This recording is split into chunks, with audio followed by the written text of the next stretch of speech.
Hello दोस्तों, आप सभी का स्वागत है और एक नई वीडियो में। इस वीडियो में हम बात करने वाले हैं पादप हार्मोन के बारे में। तो बिना देरी किए हुए वीडियो को स्टार्ट करते हैं और वीडियो को शुरू से लेकर अंत तक जरूर देखना दोस्तों। पादप हार्मोन यह दो प्रकार के होते हैं। पहला वृद्धि प्रेरक हार्मोन, दूसरा वृद्धि संदमक हार्मोन। वृद्धि प्रेरक हार्मोन प्लांट की वृद्धि में सहायता करता है और वृद्धि संदमक हार्मोन प्लांट की वृद्धि को रोकता है, यानी पौधे की वृद्धि को रोकता है। वृद्धि संदमक हार्मोन। वृद्धि प्रेरक हार्मोन ये तीन प्रकार के होते हैं। पहला ऑक्सिन हार्मोन, दूसरा जिबरेलिन हार्मोन, तीसरा साइटोकिनिन हार्मोन। इन सभी हार्मोनों की वजह से ही प्लांट में वृद्धि होती है, यानी इन सभी हार्मोनों की वजह से ही पौधे में वृद्धि होती है। पौधे में वृद्धि के लिए जिम्मेदार होते हैं ये तीनों hormone: auxin hormone, gibberellin hormone और साइटोकिनिन हार्मोन। आगे इन सभी हार्मोनों के बारे में विस्तृत जानकारी जानेंगे। वृद्धि संदमक हार्मोन ये मुख्यतः दो प्रकार की होती है: एब्सिसिक अम्ल और एथिन। यह बेसिकली पौधे में वृद्धि को रोकने का काम करती है। ये हार्मोन प्लांट की ग्रोथ को रोकने का काम करती है। ऑक्सिन हार्मोन के बारे में जानते हैं।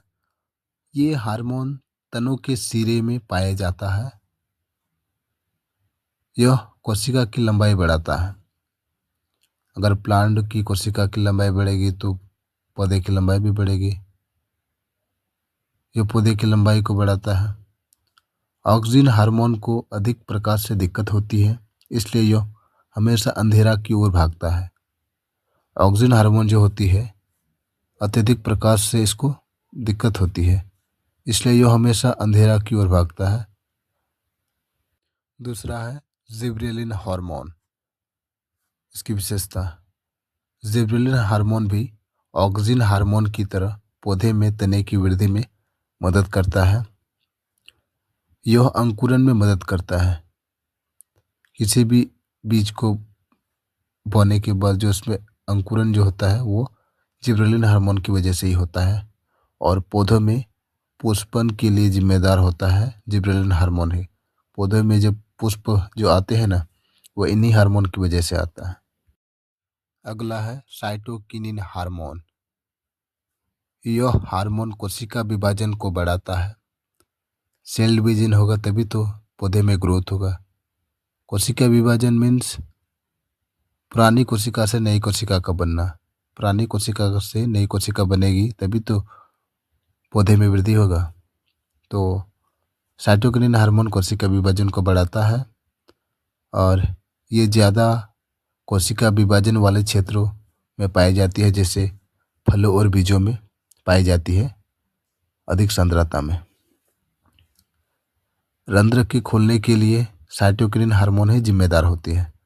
रंध्र जो खोलते हैं वो इन्हीं साइटोकिनिन हार्मोन की वजह से ही खोलता है और जिसके वजह से रंध्र से होकर पानी का वाष्पोत्सर्जन होता है। अगला आता है हमारा वृद्धि संदमक हार्मोन का एब्सिसिक अम्ल। यह पौधे के विकास को रोकने में मदद करता है। ये पत्तियों के मुरझाने और गिरने को बढ़ावा देता है। पौधे की जो पत्तियां जो गिरते हैं नीचे और जो मुरझा जाते हैं वो एब्सिसिक अम्ल की वजह से ही होती है। और पत्तियों के जो छोटे छोटे छिद्र होते हैं, पत्तियों में जो छोटे छोटे छिद्र पाई जाती हैं जिसे रंध्र कहते हैं, स्टोमेटा, उसके बंद होने का कारण भी एब्सिसिक अम्ल ही होता है। Ethylene hormone. इस हार्मोन की वजह से ही फल पकते हैं। पौधे में जो फल होते हैं और जो कुछ दिनों के बाद या कुछ महीनों के बाद फल जो पक जाते हैं, तो फल के पकने का जो कारण होता है वो एथिलीन हार्मोन की वजह से ही होता है। एथिलीन हार्मोन अगर पौधे में होगा तभी फल पकेंगे। एथिलीन हार्मोन जो होते हैं वे फूल, फल और पत्तियों के गिरने का कारण बनता है। पौधे में जो फूल और फल होते हैं जो गिरते हैं वो एथिलीन हार्मोन की उपस्थिति के कारण ही गिरते हैं और ये बीज की निष्क्रियता का कारण बनता है। दोस्तों, अगर आप सभी को वीडियो अच्छी लगी हो तो प्लीज़ वीडियो को लाइक कीजिए और इसी तरह की वीडियो पाने के लिए मेरे चैनल को सब्सक्राइब कीजिए और इसी तरह का सपोर्ट बनाए रखिए दोस्तों। आप सभी के बीच में अच्छे से अच्छे वीडियो लाता रहूँगा। तो आज के लिए इतना ही पढ़ते हैं दोस्तों। बाय बाय दोस्तों। आशा करता हूँ कि आप सब अच्छे होंगे और भगवान आपका भला करें।